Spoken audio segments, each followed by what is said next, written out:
se utiliza para las comunicaciones. El paciente puede formar abscesos, colecciones grandes. Entonces, por vía percutánea se pueden hacer drenajes o aspiraciones de esas colecciones. Doctora, en el caso usamos los drenajes. Hay cirugía. ¿Cuándo se debería entrar a cirugía? Cuando son complicaciones más graves y el paciente está en condiciones. Si hay, como decíamos, colecciones, abscesos, podemos tratar de hacer por la vía percutánea. Si el paciente tiene necrosis, deberíamos tener un abordaje por vía abierta y retirar esa necrosis. Y no solo para la pancreatitis, ¿no? Para todos ustedes que van a estar como médicos generales al principio, cuando vean algo que está necrótico, se tiene que retirar. ¿Por qué? Porque al igual que una fruta que está podrida por una partecita, se disemina, ¿cierto? Que está dejando 3 días, avanza. Lo mismo ocurre con el organismo. Ven una herida que tiene tejido necrótico, eso no sirve y no va a mejorar, se tiene que retirar. Lo mismo pasa en el páncreas. Empieza a formar tejido necrótico y hay que retirar porque si no la necrosis avanza.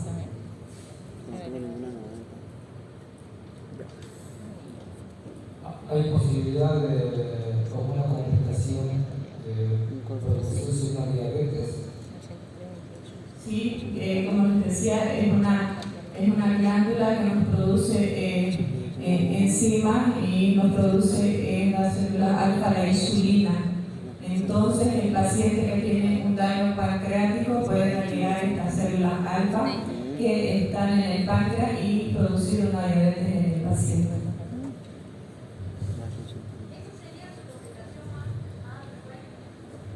De las pancreatitis, las complicaciones más frecuentes de una pancreatitis no es la diabetes, porque tendría que afectarse, ¿cierto? Las complicaciones más frecuentes son las colecciones líquidas. El líquido que forman alrededor se quita. La más frecuente que nosotros vemos son los quistes pancreáticos o pseudoquistes. Quiste pancreático, complicaciones más frecuentes. Para la crónica, ¿cómo se maneja? Vamos a ver un temita más en la parte de cirugía. Abdomen agudo.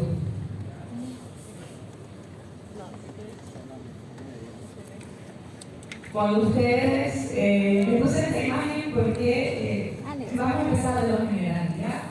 Tienen que revisar anatomía, tienen que dar una miradita si se han olvidado, para que veamos las localizaciones. No nos olvidemos de los cuadrantes, ¿ya? Tenemos 9 cuadrantes, los hipocondrios, derecho e izquierdo, epigastrio arriba, región umbilical al medio, flanco derecho, flanco izquierdo, hipogastrio, fosa ilíaca derecha y fosa ilíaca izquierda. Ustedes en el internado van a hacer hartas historias clínicas y tienen que ubicarse por regiones anatómicas, ¿ya? Porque ¿cómo sería yo si estuviera haciendo una historia clínica de un paciente con un dolor o un abdomen agudo? Voy a decir, paciente ingresa al hospital con dolor abdominal, ¿dónde?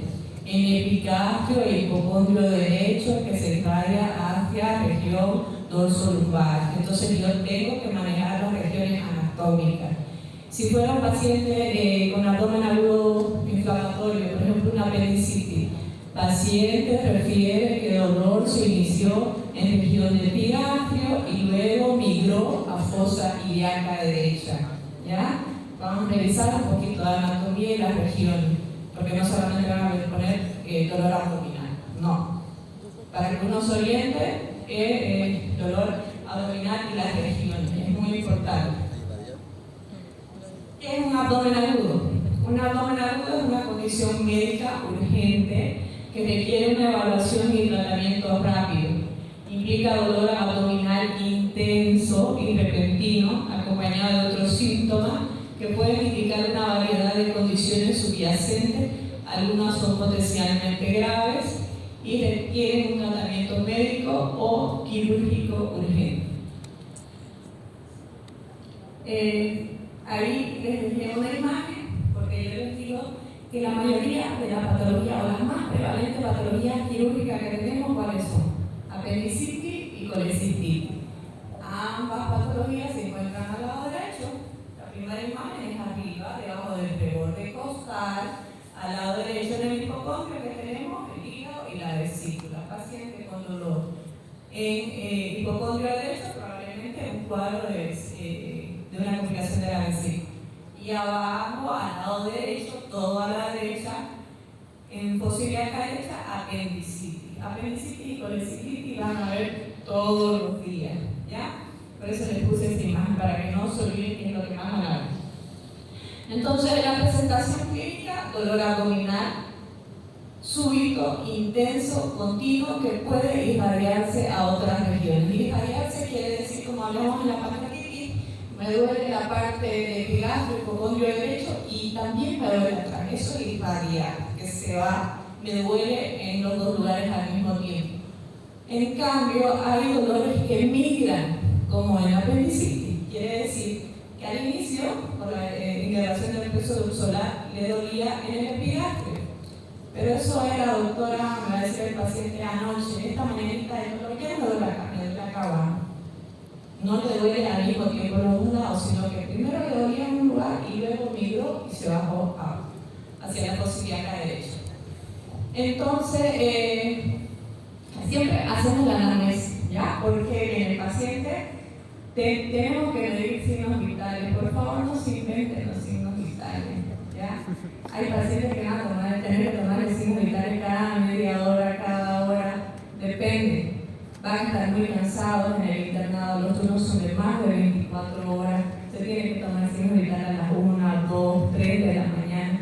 Pero si le ponen esas indicaciones es porque el paciente necesita que le tomen esos signos vitales, sobre todo los pacientes postquirúrgicos. Porque puede ser un paciente que esté complicado y de pronto ustedes ponen signos vitales normales y el paciente está con la presión baja, está con la frecuencia cardíaca elevada, está con fiebre, se está choqueando su paciente. Entonces es muy importante que sigan las indicaciones, ¿ya? Entonces, signos vitales, el paciente puede tener taquicardia, fiebre, hipotensión. El examen físico, puede haber rigidez abdominal, tanto a la palpación puede haber una defensa, signos de irritación peritoneal, que son los hallazgos más frecuentes. Cuando nosotros examinamos el abdomen, lo hacemos diferente al tórax. Por ejemplo, el tórax ustedes primero lo ven, después palpan, percuten y de último ocultan. De último escuchan los ruidos de los pulmones como de los ruidos cardíacos. En cambio, en el abdomen es diferente. Primero yo veo el abdomen, ¿ya? Voy a ver si es un abdomen distendido, si de repente tiene una cicatriz en el abdomen que puede ser mediana, suprainfra, porque eso me puede orientar a saber si el paciente ha tenido algunas otras patologías, o puede ser que yo esté pensando que el paciente viene con dolor en posibilidad derecha y es apendicitis, pero lo que hizo y ya tiene una incisión de Markov, una incisión de apendicectomía. Entonces yo tengo que ir pensando en otros diagnósticos. Si el paciente viene muy distendido, puede ser que el paciente esté ocluido, que tenga un problema intestino. Entonces primero yo veo mi infección. Luego tengo que ocultar, ¿ya? Tengo que escuchar los ruidos, si están normales, si están hiperactivos, elevados o hipoactivos. Luego palpo, siempre tengo que empezar a palpar en una región distante al dolor. Si el paciente viene con un cuadro de colecitis, no le empiezo a palpar donde duele. Voy en una dirección contraria o alejada y de último voy a palpar esa zona del dolor, ¿ya? Y luego percutimos.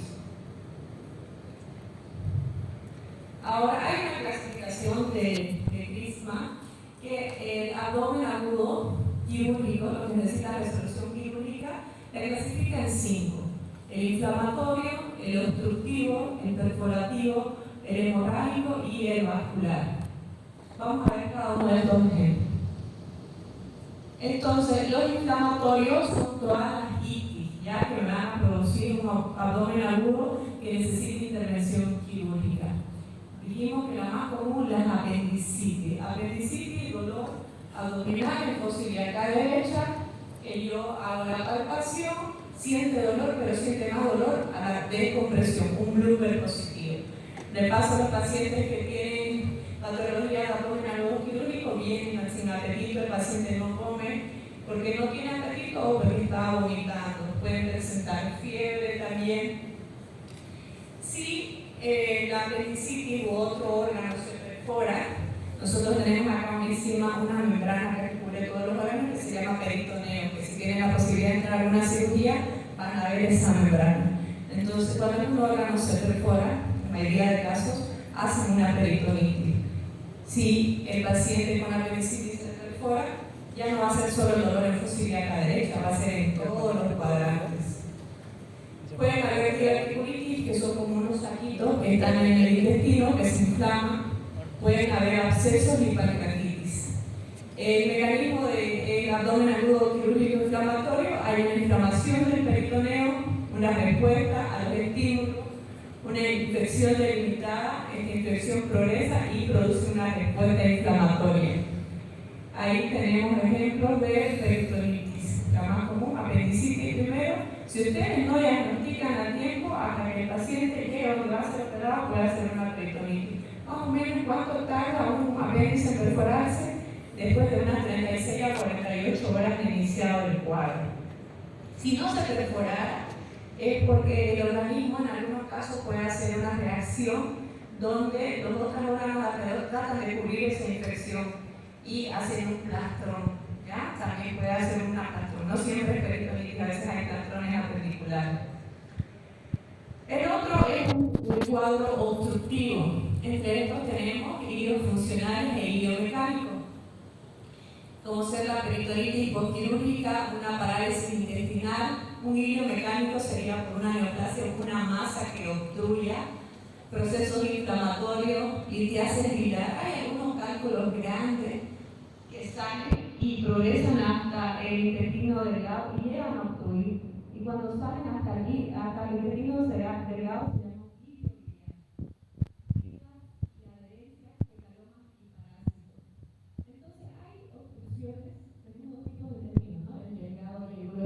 pueden haber cuadros obstructivos del intestino delgado, donde el paciente está vomitando porque no pasa hacia abajo todo lo que comemos o todos los jugos que producimos en el organismo. Y la causa más común de estos pacientes es por vía de adherencia. Aquellos que han tenido cirugía previa empiezan su intestino o su pared a adherirse y el paciente hace un cuadro de una obstrucción intestinal alta.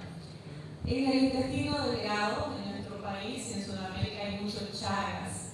El Chagas, a lo largo de los años, y no todos los pacientes, solo un 2 a 3% de los pacientes, desarrollan su megacolon, megasófago, cardiopatía chagásica.